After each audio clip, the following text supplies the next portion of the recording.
Halo adik-adik, bagaimana kabarnya? Mudah-mudahan sehat selalu ya. Kembali bertemu lagi dengan Kak Febri di channel pembelajaran Sigma Smart Study. Di video kali ini kita akan membahas materi matematika untuk kelas 9 yaitu transformasi, tepatnya refleksi dan translasi. Tapi sebelum kita belajar, jangan lupa untuk yang belum subscribe, yuk di-subscribe dulu channelnya. Klik loncengnya supaya kalian bisa update video terbarunya, like video-videonya, dan share kepada teman-teman kalian sebanyak-banyaknya.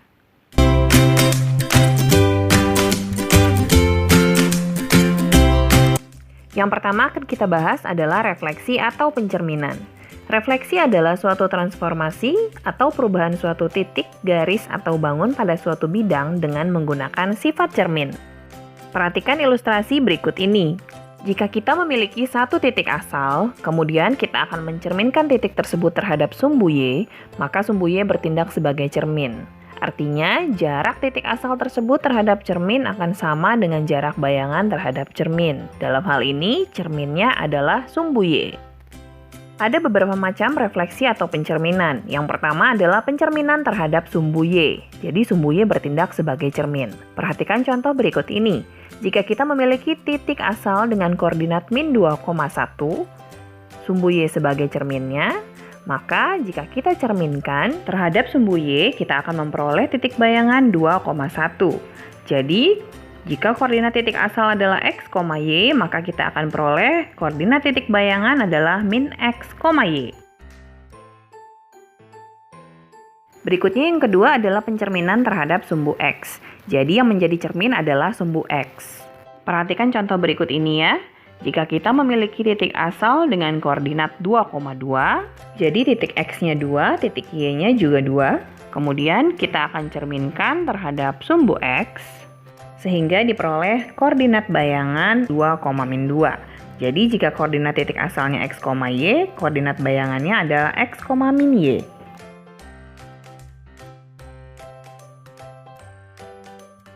Yang berikutnya adalah pencerminan terhadap titik asal atau titik 0,0. Jadi yang menjadi cermin adalah titik 0,0. Jika kita memiliki titik awal dengan koordinat 2,2, kemudian kita ingin cerminkan titik tersebut terhadap titik asal 0,0, maka kita akan memperoleh titik bayangan dengan koordinat min 2, min 2. Jadi jika koordinat titik awalnya x, y, maka koordinat titik bayangannya adalah min x, min y. Berikutnya adalah pencerminan terhadap garis y sama dengan x, seperti yang digambarkan garis merah berikut.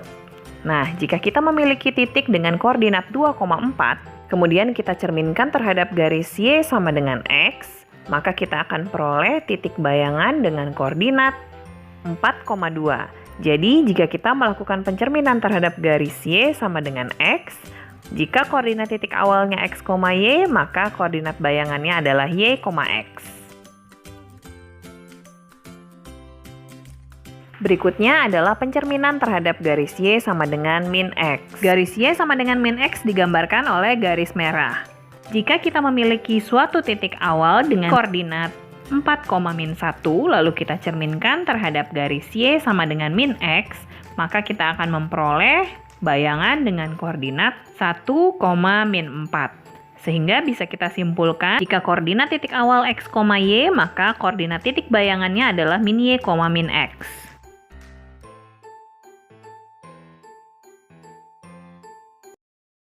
Selanjutnya, pencerminan terhadap garis X sama dengan H. Garis X sama dengan H adalah garis tegak lurus yang memotong sumbu X, seperti gambar garis merah berikut ini. Garis tersebut adalah garis X sama dengan H sama dengan 4. Nah, jika kita memiliki suatu titik awal dengan koordinat 2,1, yang kemudian kita cerminkan terhadap garis X sama dengan H sama dengan 4, kita akan memperoleh koordinat titik bayangan dengan rumus 2H min X, Y. Kita masukkan angkanya hanya adalah 4, jadi 2 kali 4 dikurangi 2 adalah 6,1. Jadi koordinat bayangannya adalah 6,1.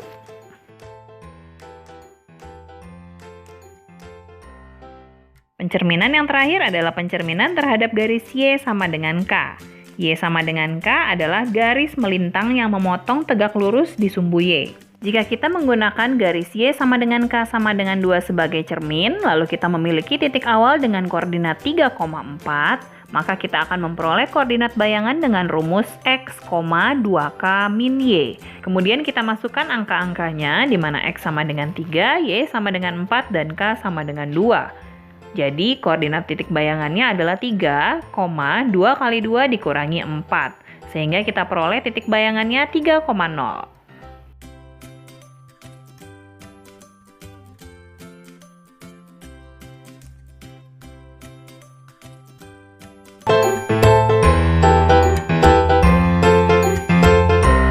Nah, berikut ini rangkuman dari 7 macam pencerminan yang sudah kita bahas.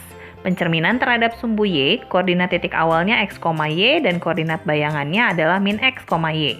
Jika dicerminkan terhadap sumbu X, koordinat titik awal X, Y, dan bayangannya X, min Y. Jika dicerminkan terhadap titik 0,0, koordinat titik awalnya X, Y, dan koordinat bayangannya min X, min Y.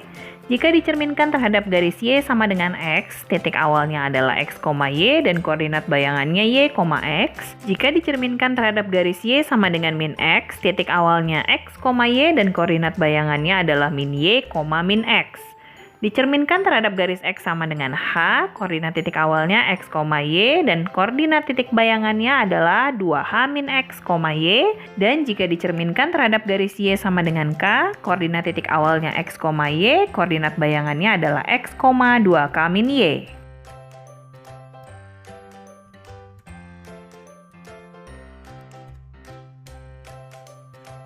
Nah, berikutnya kita coba kerjakan contoh soal berikut ini. Titik M dengan koordinat 2,1 direfleksikan terhadap sumbu Y, maka koordinat bayangannya atau titik M aksen adalah, seperti yang tadi sudah kita pelajari, rumus refleksi terhadap sumbu Y adalah, jika koordinat titik awalnya X, Y, maka koordinat bayangannya adalah min X, Y.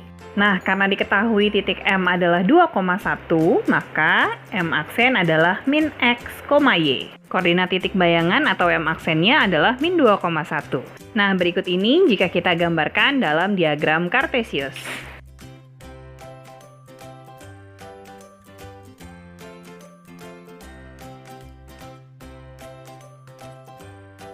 Nah, perhatikan contoh soal berikutnya. Sebuah segitiga ABC memiliki titik-titik koordinat 2,1, 4,1, dan 3,3. Dicerminkan terhadap sumbu X, maka koordinat bayangan yang terbentuk adalah, nah seperti yang sudah kita pelajari, jika dicerminkan terhadap sumbu X, titik awalnya X, Y, titik bayangannya adalah X, min Y. Jadi berarti A aksen adalah 2, min 1, B aksen adalah 4, min 1, dan C aksen adalah 3, min 3. Yuk kita buat gambarnya. Tempatkan setiap koordinat di titik yang benar. Titik A aksen 2, min 1, titik B aksen 4, min 1, dan titik C aksen adalah 3, min 3. Lalu hubungkan ketiga titik tersebut sehingga kita peroleh segitiga hasil pencerminannya.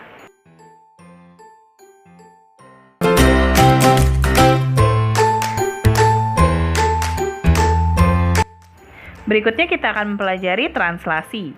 Translasi adalah suatu transformasi atau berpindahnya suatu titik atau bangun datar. Pada translasi yang berubah hanya posisinya sedangkan ukurannya tidak berubah. Sekarang kita perhatikan arah translasi. Jika kita memiliki titik T dengan koordinat A, B, maka nilai A positif menunjukkan arah kanan sumbu X, sedangkan A negatif menunjukkan arah kiri sumbu X. Nilai B positif menunjukkan arah atas sumbu Y dan nilai B negatif menunjukkan arah bawah sumbu Y. Perhatikan ilustrasi berikut ini. Suatu titik memiliki posisi awal dengan koordinat 3,1, kemudian ditranslasikan dengan nilai min 1,2. Min 1 artinya bergeser satu satuan ke kiri sumbu X, sedangkan 2 artinya bergeser 2 satuan ke arah atas sumbu Y. Sehingga kita peroleh posisi akhir titik P ada di koordinat 2,3. Selanjutnya perhatikan rumus translasi berikut ini. Jika titik X, Y digeser dengan translasi T, A, B, maka rumus koordinat posisi akhirnya adalah X tambah A, Y tambah B.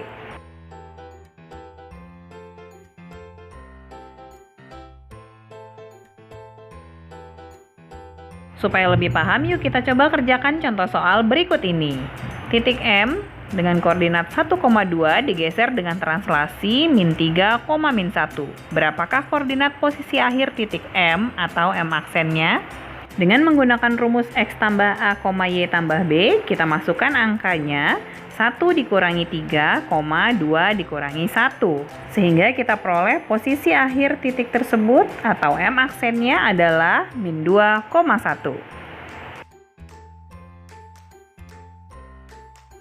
Oke adik-adik, itu tadi materi mengenai refleksi dan translasi sudah selesai kita bahas. Jangan lupa untuk mengikuti video berikutnya, yaitu rotasi dan dilatasi. Terima kasih untuk adik-adik yang sudah menyimak, mudah-mudahan videonya bermanfaat. Jika terlalu cepat, kalian bisa perlambat atau kalian catat ulang di buku catatan kalian. Tetap tinggal di rumah dan tetap semangat belajar, karena belajar bisa dari mana aja.